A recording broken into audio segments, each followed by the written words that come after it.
বিশ্ববিদ্যালয় চাকসু নির্বাচন রাকসু সহ সারা দেশের বড় বড় ক্যাম্পাসে ইতিমধ্যে তফসিল ঘোষণা করা হয়েছে। কিন্তু আমরা দেখতে পাচ্ছি এই ছাত্র সংসদ নির্বাচন তফসিল ঘোষণা করার পরে এই নির্বাচনকে বানচাল করার জন্য পতিত ফ্যাসিস্ট এবং তার দোসররা একই সাথে নব্য ফ্যাসিস্ট হতে যাওয়া একটি দল বিভিন্নভাবে ষড়যন্ত্র এবং চক্রান্ত করছে। আমি সারা দেশের মুক্তিকামী সংগ্রামী ছাত্র জনতাকে অনুরোধ করব, এই ষড়যন্ত্রকারীদের ষড়যন্ত্রকে নস্যাৎ করতে হবে। তাদের ব্যাপারে আমাদেরকে সতর্ক থাকতে হবে। তাদের সাথে আজকে যুক্ত হয়েছে কালচারাল ফ্যাসিস্টরা। গত 16 বছরে বাংলাদেশে যারা ফ্যাসিবাদ কায়েমে সহায়তা করেছিল, যারা আমাদের আলেম ওলামা হত্যাকে বৈধতা দিয়েছিল, যারা গুম আইনাকর নির্যাতন নিষ্পেষণকে বৈধতা দিয়েছিল, যারা হাসিনার দালালি করেছিল, তারা আবার নতুন ভাবে ষড়যন্ত্র চক্রান্ত করছে। এই কালচারাল ফ্যাসিস্টদের বিরুদ্ধে, এই দিল্লির এজেন্টদের বিরুদ্ধে আমাদের ঐক্যবদ্ধভাবে প্রতিবাদ প্রতিরোধ জারি রাখতে হবে। প্রিয় উপস্থিতি, আপনারা জানেন এই ডাকসু নির্বাচন তফসিল ঘোষণার পর থেকে ঐক্যবদ্ধ শিক্ষার্থী জোট সবাইকে সাথে নিয়ে যে বৈচিত্র্যের মধ্যে ঐক্য বিনির্মাণ করেছে, সেটি দেখে আজকে নিশ্চিত পরাজয় দেখে বিভিন্নভাবে ঐক্যবদ্ধ শিক্ষার্থী জোটের বিরুদ্ধে ষড়যন্ত্র এবং চক্রান্ত করছে। আমাদের যারা নারী প্রার্থী আছে, সেই নারী প্রার্থীদের বিরুদ্ধে ক্রমাগত সাইবার বুলিং করছে, ক্রমাগত তাদের বিরুদ্ধে তারা বিষোদ্গার করছে। আমরা আমাদের যে প্রার্থীরা আছে সেই প্রার্থীদের বিরুদ্ধে যে সাইবার বুলিং হচ্ছে, সেটার বিরুদ্ধে আমরা বিশ্ববিদ্যালয় প্রশাসনকে লিখিত অভিযোগ দিয়েছি।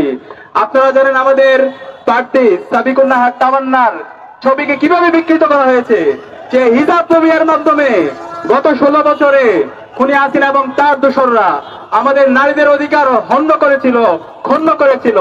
সেই একই কায়দায় এই জুলাই বিপ্লব পরবর্তী তারা আবার নতুন ভাবে হিজাব ফোবিয়া, ইসলামের যে সিম্বল গুলো আছে সেগুলোকে প্রবলেমাটাইজ করা, সেগুলোকে ক্রিমিনালাইজ করার তারা চেষ্টা শুরু করেছে। আমরা বিশ্ববিদ্যালয় প্রশাসনকে অনুরোধ করব, যারা এই সমস্ত হিজাব ফোবিয়ার সাথে জড়িত আছে, যারা নারীদের বিরুদ্ধে সাইবার বুলিং করছে, যারা হ্যারাসমেন্টের সাথে জড়িত, তাদের প্রত্যেকের বিরুদ্ধে দৃষ্টান্তমূলক বিচারের আওতায় তাদেরকে নিয়ে আসতে হবে। এবং একই সাথে আমরা দেখতে পাচ্ছি গতকালকে একজন নারী শিক্ষার্থীকে ঢাকা বিশ্ববিদ্যালয়ের একজন শিক্ষার্থী, আমরা তাকে বলছি বিকৃত মস্তিষ্কের শিক্ষার্থী, সে যে শব্দ চয়ন করছে সেটার আমরা সাথে সাথে প্রতিবাদ জানিয়েছিলাম। আমরা বিশ্ববিদ্যালয় প্রশাসনকে লিখিত অভিযোগ দিয়েছি তার বিরুদ্ধে ব্যবস্থা নেওয়ার জন্য। কিন্তু আমরা দেখতে পাচ্ছি সে অপরাধীকে দায় মুক্তি দেওয়ার জন্য সে আগের কায়দায় শিবিরের উপর দায় দিয়ে দাও রাজনীতি শুরু হয়ে গিয়েছে। আমরা বলতে চাই এই দায় দিয়ে দেওয়ার রাজনীতি চলবে না। যে অপরাধী তাকে বিচারের আওতায় নিয়ে আসতে হবে। আমরা দেখতে পেয়েছি যে আলী হোসেনকে শিবির করে তারা চালিয়ে দিচ্ছে, দায় দিয়ে দিচ্ছে, সে আলী হোসেন ছাত্র দলের সাথে কানেক্টেড। ছাত্র দলের অসংখ্য প্রোগ্রাম তার ফেসবুক আইডিতে সে দিয়েছে।